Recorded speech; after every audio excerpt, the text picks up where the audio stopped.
Krishana Sankar is a doctoral fellow at the University of Toronto in the Faculty of Medicine. She completed her honors Bachelor of Science at the University of Toronto in Molecular and Cellular Biology, Human Biology, and Physiology. Her research combines biology and engineering techniques to improve islet transplantation, a treatment for diabetes. As an extension to her love for science, Krishana is also a science communicator who does science outreach in person and online via social media.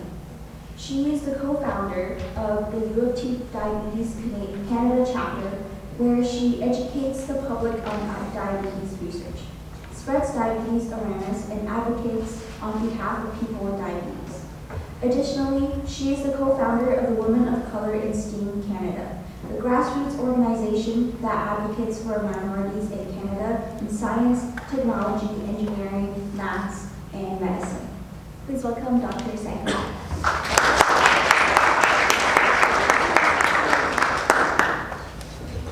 Good morning, everyone. I'd like to say thank you to the FSST for inviting me to give this talk this morning. I really enjoyed John's talk, and so mine's going to be a little bit different. I'm a biologist by training, but in my PhD, I've managed to hone some engineering skills and combine that with my biology background to do some really amazing and cool work. So as you can see on my slide here, I'll just point your attention to the little word cloud artwork that has a beaker there, and there are a few words in there, and that's my point to you today, to just keep in mind that as much as we are scientists or we enjoy science, we are also human beings, and there are different facets to us. So keep that in mind. We do science, we do it with integrity, the science is pure, but we are humans, so always remember that. So I'm going to take you through a little bit of my journey so far, my academic journey and my research journey. So I was born and bred in a South American country by the name of Guyana. I don't know, has anyone heard of this country before? Oh, nice. Okay, this is great, because when I first immigrated to Canada, absolutely no one knew about Guyana, so I'm happy people know about it now. So I was born and bred there. I did my primary and secondary school education there, and because post-secondary education is not the best there, the options were to either come to Canada or go to the US. So we chose Canada because my mom has family here. So after high school there, that's a little plane there, I'm coming over to Canada, and I came over here for undergrad. Unfortunately, I couldn't start undergrad right away because we don't have grade 12 back there, so I was back into grade 12 over here. After that, I started university here at University of Toronto, so University of Toronto's probably been my home for longer than I want to admit. But that's where I found my love for research. So I think like many undergrad students, one of the first things I wanted to do was medicine. Anybody in here can relate to that? Yeah. So, starting a first year class of 1,000 people in Bio 100, I think it's Bio 150 actually, sitting next to people who want to do medicine, I was one of them, but I was actually quickly after introduced to research. By a friend of mine, and I had no idea this was something that I can actually do for a job or even in school. I had no idea about that. Coming from the country I was from, there was no bandwidth for something called research. So I got into research. I did 3 research stints in 3 different labs before I decided to continue on to do that for my graduate school education. So that's me there, graduating undergrad, and then heading to my PhD. I will be defending my thesis very soon. And then after that, as you can tell, the arrow continues because what's next? I know a lot of us had that question. I also had that question, so I'm just like you. So I'll tell you a little bit about my different research experiences in the different labs I've been in. So the first lab I was in was an insect physiology lab. So it seems as though many of you in here have already had a taste of research, which is really excellent. I unfortunately didn't have that chance in high school, but I love the fact that many of you have had that choice or that option. So for myself, when I started in undergrad, I didn't know about research, I would say probably until my first summer after first year. That's when I decided to start applying for research positions. So I'll say this and I'll emphasize it. Rejection is one of the first things you learn to cope with as an undergrad. If you've never coped with it in high about it in university. So let's just say I sent out many emails, got many rejections before I got my first yes into a lab, and that's all you need. Sometimes it's just that one yes, and then, things happen. So the first yes I got was for an insect physiology lab at the University of Toronto in Mississauga. So I was on this campus, but I had to commute. And if you really want something, you really work for it, right? So there was a lot of commuting between this campus and that campus. A little bit tiring, but when you want it, you do it. So I started in that lab. My first set of roles in that lab were lab maintenance, so I was washing dishes, taking care of the insects. It wasn't exactly very glamorous. I was a little bit sad and disappointed. I was even thinking of leaving. I spoke to my family about it, and then my mom was like, no, stick it out. This is what you gotta do. So I said, fine, I'll stick it out. But that's okay. So some labs, when you start, they may ask you to start with washing dishware, taking care of the animals if they deal with animals or insects or the equipment. But eventually, I proved myself with, the lab skills and the lab maintenance, and they moved me on to a project, which I did ask for, because I was very much interested in doing research. So my first project was actually these guys. So these guys are called Rhodnius prolixus, that's their scientific name, or they're more fondly known as the kissing bug. I don't think you want this to be kissing you, but they're called the kissing bug, and that's because they're known to use their little proboscis. They will actually burrow into the skin of humans, and they carry with them a parasite that can lead to a detrimental disease. So my first project was to understand the way in which the serotonin levels or the different hormone levels within the brain of this insect works, so that we can make better insecticides to kill them. So after my stint in this lab, I wanted to get out and work with, mammal tissues or tissues closer to humans. So my next lab was a mouse stem cell lab. So I don't know about you, I don't know if stem cells are still hot for you guys, but for me, stem cells were the thing, right? Like I wanted to get into a stem cell lab. So I managed to get into a mouse stem cell lab once again. I had to commute. So now I was at Sunnybrook. So I was commuting between here and Sunnybrook while I was doing classes on campus right at St. George right here. So this particular lab was different. It was for a younger professor. So my previous lab was for a more established professor, someone who was, I believe, even the vice principal at the time. In this lab, I was in a younger professor's lab. So I hint to that. I will tell you a little bit why later. So my project here was actually to take the mouse stem cells and try to make them into blood vessel cells. But in doing so, I was looking at a particular protein and knocking out the genes for the protein, either both copies or one copy, and trying to differentiate what happens when I do this. Will the blood vessels form normally, or will they not? And so that was the primary focus for this particular project in this lab. So now, once again, I'm not satisfied and I want to work with human stem cells, so I make another move. On to my third lab in undergrad. So in this lab, I was really excited because I finally got the opportunity to work with human stem cells, and I also was eyeing this particular lab for a while. And it was a lab of Dr. Gordon Keller, so I don't know if any of you know him, but he is a really well-renowned scientist on campus and worldwide for regenerative medicine. He does stem cell work for blood vessel formation and diabetes, basically trying to have stem cells form into different organs. So this picture here I'm showing you is actually a picture of human stem cells that he's been able to coax into looking like a pancreas, or having pancreas type cell signatures, which is a very cool thing. Within this lab, my experience was very different from the other two labs. So the previous labs were smaller, this lab was huge. I was now around at least 20 people, lots of postdocs. I was one of 2 undergrads, and this was about 8 months long. I really appreciated this lab because that professor took the time to mentor me, which doesn't normally happen, especially in a big lab with someone who's always really busy. So I did very much appreciate that. From this experience, I was either asked to wait a year, continue working on the lab before I can start graduate school, or I could leave and start right away. So being that really keen undergrad to start grad school, of course I didn't wait. And I left, and I pursued other options. So that led me to my PhD lab. So now in my PhD lab, the reason I even chose this lab on my research journey, number one, the building. So that probably sounds a little bit weird, but the building where you're going to be doing research for 6 years of your life or so is really important. Environment is important. I really loved being in that building. There was lots of glass, there was lots of light.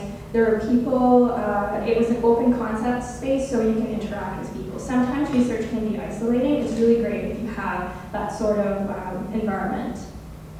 So that was number one. Number two, when you have an interview with a supervisor or professor, it's always great for you to talk to other people, past students, current students, people in other labs to find out about the professor, what's the professor's style.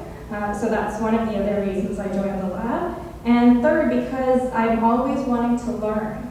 And my background is in biology. This lab in particular is actually a diabetes lab, and I was the only biologist in it. So I thought this is an amazing opportunity for me to learn about engineering and combine it within my own research. So my area of expertise is diabetes, and I'll tell you a little bit more about it. But before I do, I wanted to stop and do a little Q&A. I know the fonts are super small, so you can't see, but I'll read it out for you. So we'll play a little game. Okay, so you'll answer me true or false, right? Ready? So eating too much sugar causes diabetes. True or false? True. Okay, hands up for true. And hands up for false. All right, nice. So that is false. So it's not just about eating too much sugar. Diabetes is a really complicated disease. There are actually many, many different reasons for the cause of diabetes, and there could be genetic reasons. There's also, of course, your diet. So it's actually not just sugar. A lot of it is actually fat as well, especially for type 2 diabetes. So type 1 diabetes is an autoimmune disorder. It basically means your body starts to attack itself. And where it attacks specifically is your pancreas. So it starts to attack your pancreas, meaning that you can no longer regulate the blood sugar in your levels. And that's why it's sort of known as the sugar disease. But sugar itself doesn't cause diabetes. Okay, second one. Insulin is a cure for diabetes. So I don't know how much you know about diabetes and insulin, but insulin is a cure for diabetes. True? Okay. False? All right, nice, I like this, okay. So that is false. Insulin is not a cure for diabetes. Insulin is a treatment for diabetes.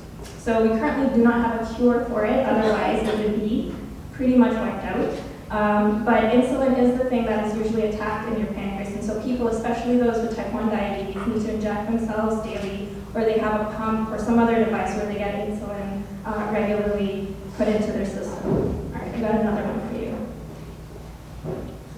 Diabetes is a serious disease like cancer or heart disease. True? Okay, false? All right, okay. So this is true. Diabetes is serious. So I know in the media and in general, cancer and other diseases are definitely more hyped up. I'm not going to undermine the importance or the detriment of those diseases, but diabetes is just as detrimental. A lot of people don't tend to take care of their diabetes very well, and that can lead to other issues later in life. But if you know about the different diseases diabetes is linked to, you'd be quite surprised if you don't already know. You can get strokes, heart attacks, you can go blind. So one of the leading causes for blindness is diabetes. One of the leading causes for amputations is also diabetes. And so those are just a few of the diseases that diabetes can actually lead to. And last one for you. Diabetes is a disease of the pancreas. True? I see some hesitation. All right, false? All right, there's some people that didn't answer, I see you. Okay, so it's actually true, but it's also not the pancreas alone. So diabetes, like I mentioned, is a disease that leads to other diseases, which means other organs are very much involved. So for example, your liver, your muscles, your brain, they're all involved in diabetes. Of course, the eyes and your limbs.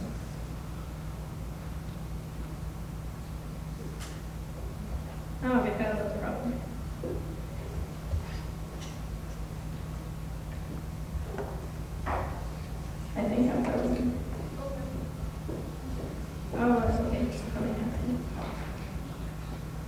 there we go. So in my research, I look at a particular type of cell found in your pancreas. So how many of you know about the pancreas?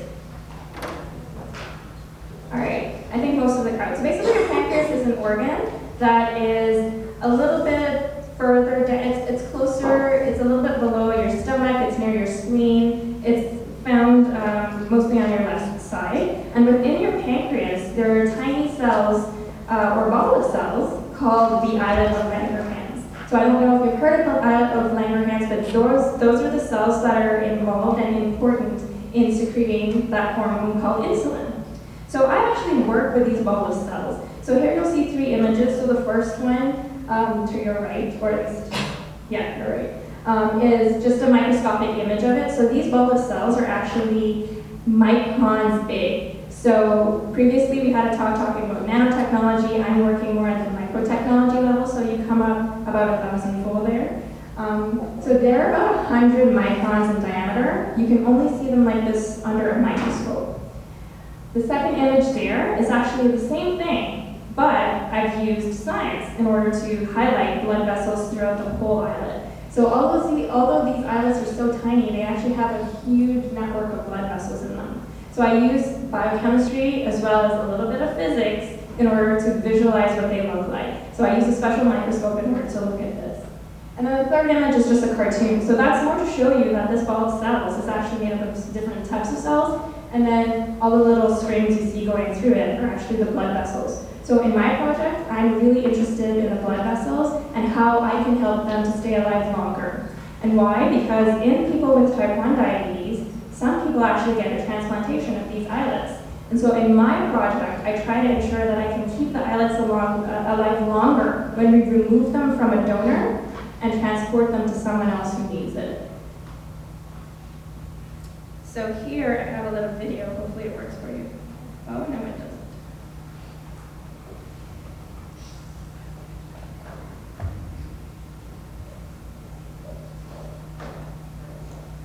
Okay, I don't think this is gonna work. But I was gonna show you a video of what you can see the islet looks like when you actually image through the stack of the islet. So if you think of the islet, like I said, it's a ball of cells. When you usually put different dyes on a tissue, we usually have it 1 layer thick. But I'm trying to visualize this islet in 3D. And so to do that, we use a microscope that actually visually slices the islets. And I was going to play a movie for you showing you that visual slicing, but it's very cool because you can actually trace the blood vessels within the islet throughout the entire thing. So like I was mentioning, what I'm trying to do is get B to look like A. So A is actually an islet, and I stained it right after I took it out of a mouse. So I work with mouse islets. I would dissect the mouse, take out the pancreas, and then take out the islets from the pancreas. I would then stain it like this, and that's what it would look like in A. In B, this is when I actually take those islets and I keep them there for a couple of hours. So for 24 to 48 hours. And then what do you notice there? So I'm staining for the blood vessels. So in A, full of blood vessels. In B, a lot of the blood vessels die, right? So this is what I'm trying to prevent. And so, like I said, I'm trying to get B to look more like A. And how do I do this? So I combine biology with engineering. So this cute little device over here, so I call it cute because I've worked with it long enough, so it's like my little baby now. So this device over here, we call it a microfluidic device. It's essentially a device that is, it's super tiny. It's about the size, it's comparable to a toonie actually, so it's really small. And I can fit my islets in those little wells over there that you see. And I can actually get my islets to fit in there. And the reason that I'm doing this is so that I can actually cause fluid to flow through it. And why do I want to do that? So when I remove the islets from the body, remember, they no longer have a blood flow. They no longer see nutrients. They no longer are able to remove waste. They no longer even get that mechanical flow that they normally get in the body. And that's what I'm able to do when I put them in these devices called a microfluidic device. So in doing that, I'm trying to ensure that I can get these blood vessels in the islets to stay alive a lot longer. And so this is what I managed to do over many years. So this is, of course, just one part of my project, simplified. But now, my project is C. So these are the results from my project in C. If you compare B and C, obviously C is better than B, right? It's a little bit closer to A, but it's nothing quite like A. It's going to be difficult to get anything looking quite like A. And so this is a little bit of a lesson for you in science, is that nothing is perfect, everything is iterative, you constantly have to repeat processes. And usually in science, to go forward, you need a lot of collaboration within fields. So like was mentioned previously, physics is no longer just physics, there's computer science, there are other aspects to it. In biology now, we're trying to combine and collaborate between biology, physics, engineering, different fields so that we can actually see the world's problems and attack them more strategically. So that's my little project for you there. And now I want to tell you a bit more about realities and some advice I would give to you in research. So this is just a picture of me doing some science communication. I love to talk about my research. So this is at an event, I don't know if any of you have heard of it before. It's called Soapbox Science. It's usually where a bunch of female scientists, we go on the streets, we put on our lab coats, and we talk about our science to whoever wants to hear about it. So this has been my journey.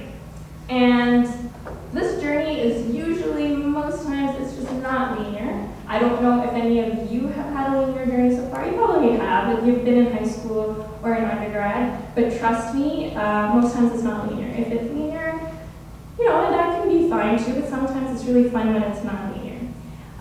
Let's just say, like I mentioned, I wanted to start out, when I started out, I wanted to go into medicine. I changed my mind. I ended up in doing research. However, getting there has been a lot of rejections and redirections of where I wanted to go, what I wanted to do, which labs I wanted to be in, who I wanted to work with. There's a lot of ups and downs.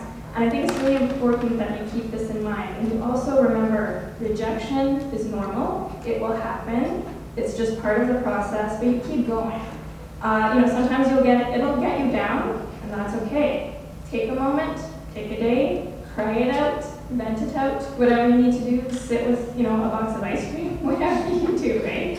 But you have to keep going. You just get up and you go again. I know for me personally, in high school, rejection was, I was never rejected for anything. Coming into undergrad, oh, full of rejection. I was like, where is this coming from? I've never dealt with this before. It was quite overwhelming. Continuing on into grad school, even more rejection. There's rejection of papers. So in grad school, papers, publications are a huge thing. Rejections of scholarships. Scholarships are huge, right? And for professors, grants are types of scholarships that they have to apply for. They also get rejected. So there's a lot of rejection involved, but always keep going. Also, embrace the changes. Be able to be adaptable and flexible, that when changes come sometimes, they don't mean that you weren't meant for a particular path. Probably you're just taking a detour on what you thought your path would be. Or sometimes you are deviated from your path, and that's quite all right, that's totally fine. But these are all lessons for you to learn, and keep in mind, I am saying this because when I was in your position, I remember someone talking to me about these things, and in my head I'm like, oh, what are they talking about? I'm just interested in the science, I don't want to hear about all this other crap. But I needed to hear it. Now, when I go through things, those are the words that actually stay with me more than the content of their science that they spoke to me about. And some other things to consider. So like I already mentioned, that persistence is key. It's really important to keep pushing if it's something you want.